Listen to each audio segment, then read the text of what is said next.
Turn. Tapos Diba? nagtatalo kayo kung nasaan yung anong gagawin do sa unused funds. Ang Oo dami nga pang eh. unused funds na sinasabi nyo. Oo, Diba? tsaka, di ba, bakit kung marami, mas tumas pala yung budget natin, mas mababa yung ano, ba't mas mababa yung funding for Kaya, education, sabi nila.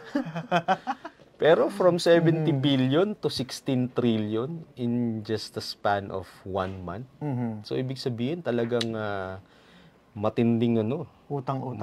matinding utang ang ginagawa ng pamahalaan natin. Tapos babayaran pa natin yan kapag bumaba pa yung ano, Di ba? bumaba pa yung piso. Isipin mo, in our lifetime, hindi pa mababayaran ng pamahalaan yan. O tsaka baka yung piso 70 pesos na. Oo.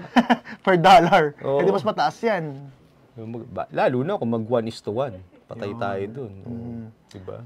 Tigilan kasi nga kautang. $1, 100 pesos. Patay tayo dun.